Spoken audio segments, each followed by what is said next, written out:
आज आपण चटपटीत थंडगार कैरीचं पन्ह किंवा कैरीचं शरबत कसं करायचं ते बघणार आहोत। उन्हाळा चालू झाला म्हटलं की कैऱ्या भरपूर प्रमाणामध्ये येतात आणि उन्हाळ्यामध्ये कैरीचं पन्ह शरीराला थंडावा देतं। त्यामुळे आपल्याला हे कैरीचं पन्ह आज कसं करायचं ते बघायचं आहे। माझ्या चॅनलवर तुम्ही नवीन असाल तर माझ्या चॅनलला लाईक, शेअर आणि सबस्क्राईब करायला विसरू नका। शरबत आपल्याला चविष्ट आणि मसालेदार बनवायचं आहे। तर असं शरबत तुम्ही करून पिलं तर नेहमी असंच शरबत तुम्हाला आवडेल, इतकं चविष्ट लागतं। तर चला मग रेसिपीला सुरुवात करूयात। इथं मी 3-4 मध्यम आकाराची कैरी घेतलेली आहे। सध्या बाजारामध्ये भरपूर प्रमाणामध्ये कैऱ्या आलेल्या आहेत। तर थोड्या काही कवळ्या आहेत, त्यांना कोय पण पकडली नाही आणि काही चांगल्या झालेल्या आहेत। तर अशा मी इथे शेतातून आणलेल्या ह्या कच्च्या कैऱ्या घेतलेल्या आहेत। तर या कैरीची पूर्ण सालं काढून घ्यायची। तर इथं मी पूर्ण सालं काढून घेतलेली आहे। तर एका दुसऱ्या भांड्यामध्ये आपल्याला हे टाकून घ्यायचे आहे। तर असं खोलगट भांडं घ्यायचं, नाहीतर एखादा डब्बा घ्यायचा। इथं मी कुकर लावतच होते, तर यामध्ये मी ह्या कैऱ्या लावून घेतलेल्या आहेत।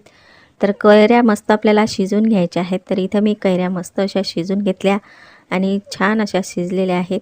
तर यामधली आपल्याला हे कोय म्हणजे गाभा काढून टाकायचा आहे। तर बघू शकता इथे आणखी याला कोय पकडली नाही, फक्त गाभाच आहे। तर अशाही आपल्याला काढून घ्यायचे आहे। तुम्हाला हे कुकरमध्ये लावायचे नसेल तर एका गंजामध्ये पाणी ठेवायचं आणि त्यामध्ये कैऱ्या शिजवून घ्यायच्या आहेत। इथं आपल्याला एक भांडं घ्यायचं आहे मिक्सरचं, त्यामध्ये हे पूर्ण बल्ब टाकून घ्यायचं आहे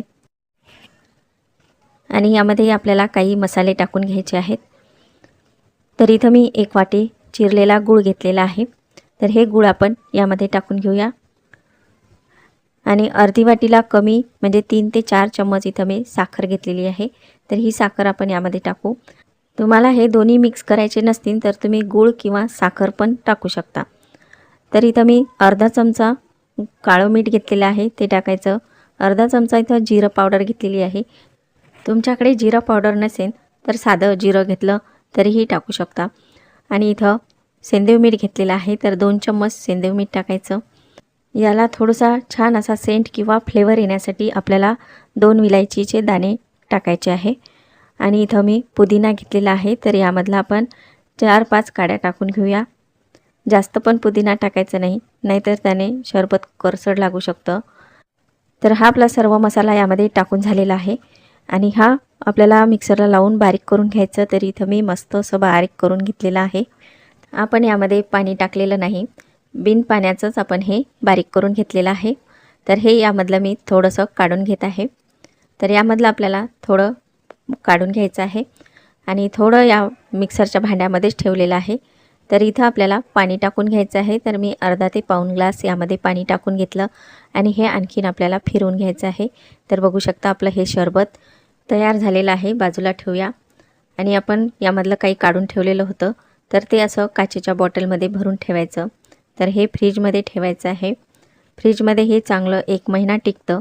तुम्हाला जेव्हा कधी शरबत प्यायचं असेल तेव्हा तुम्ही याचं शरबत करून पिऊ शकता। तर असं हे आपलं महिनाभर टिकणारं शरबत किंवा कैरीचं पन्ह तयार झालेलं आहे। असं हे शरबत किंवा कैरीचं पन्ह आपलं मस्त तयार झालेलं आहे। तर हे आपण ग्लासमध्ये काढून घेऊयात। तर बघू शकता अगदी झटपट असं हे कैरीचं पन्ह तयार झालेलं आहे। तुम्ही केव्हाही हे कैरीचं पन्ह करून पिऊ शकता। तर अशा पद्धतीचं झटपट कैरीचं पन्ह तुम्ही घरी नक्की ट्राय करून बघा आणि महिनाभर याचा स्वाद घ्या। किंवा घरी पाहुणे आले आणि खूप ऊन आहे, तर अशा भर उन्हामध्ये तुम्ही हे कैरीचं पन्ह अशा पद्धतीने हे मिक्स करून घेऊ शकता। तर हे 2-2 चम्मच आपल्याला या ग्लासमध्ये टाकायचे आणि यामध्ये थंडगार पाणी टाकून घ्यायचं आहे। बर्फाचे तुकडे टाकून घ्यायचे आणि हे अशा पद्धतीने शरबत तयार करून घ्यायचं आहे किंवा तुम्ही मिक्सरमध्ये पण फिरवून घेऊ शकता। तर बघा हे असं आपलं हे शरबत तयार झालेलं आहे। तर अशाच पद्धतीचं शरबत तुम्ही नक्की ट्राय करून बघा आणि असेच नवनवीन व्हिडिओ पाहण्याकरिता माझ्या चॅनलला सबस्क्राईब करा।